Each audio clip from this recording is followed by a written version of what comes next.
I was at a storytelling event at Ohio State University. I had invited professional storytellers to come up, and they were wowing us with their brilliance and their wonderful pattern stories. And they made a resounding effect. And I came up and I said, all right, now's the time for you to come up and tell your story. Now's the time for you to share your story. You know, and a couple people came up and I recognized their story. And then this gentleman came up.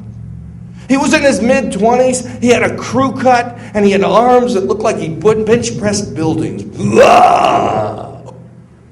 I immediately thought, I know what kind of story this guy's telling.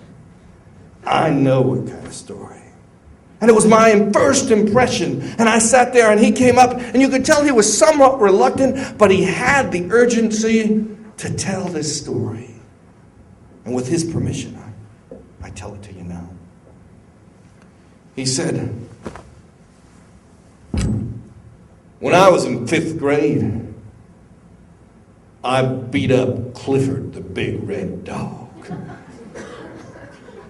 He had my attention. The bookmobile came to our school. You know, that tray or that truck with a lot of books that you walk in. In 5th grade, I wasn't interested in books. Maybe that's why they had this big Clifford, the big red dog, dressed up. And he was just wandering. He looked like a target. I mean, he's red. And he's just sitting there with that happy smile that you really can't even see and walking around. And I don't know, I wasn't having a good day. And there was Clifford. Target City right there. And I got my little fist, and they were pretty big back then, don't you dare doubt it. And I didn't even think. I just went. And I took boxing lessons. I don't care, 5th grade, I can make some moves. For some reason, they sent me home. And when I got home, my mother looked at me. She had tears in her eyes. She said, how was school today? I said, it was fine. We had coney dogs. No, I mean, did something happen at school today? Yeah. Steve took my coney dog. No. I mean, did something happen at school today? Yeah, I beat up a dog. And then she looked at me.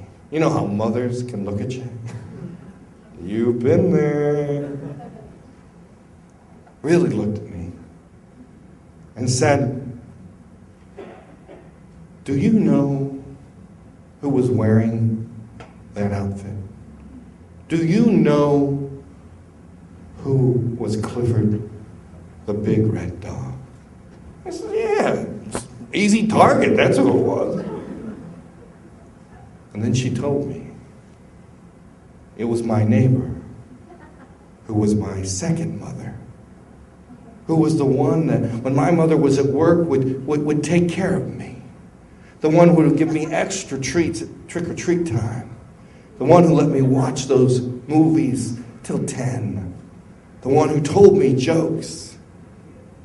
And that's when she said, and she's in the hospital. It's a minor injury.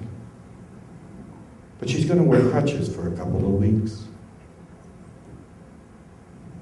And that's when he sat there. He said, you know, I haven't told that story for a long time. You know, I got my papers to go to Afghanistan. We're a great neighborhood. So my mother and my second mother and everybody else said, let's have a party. I don't know why they had a party for me to go to Afghanistan. But then when I thought about it, it was a way of saying, your home is here.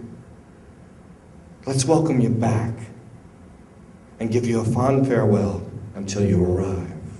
And everybody gave me gifts, some things I couldn't even use, but they don't know military code. But my second mother, she had a large red box. Red box. I opened the red bow, and there was a stuffed Clifford, the big red dog. And on it was a note. Picked it up, and it said, "If you have to hit something, hit me." And you know, some things I couldn't take to Afghanistan. But even though they called me Clifford after that, it was always with me until I returned to say thank you to my second mom.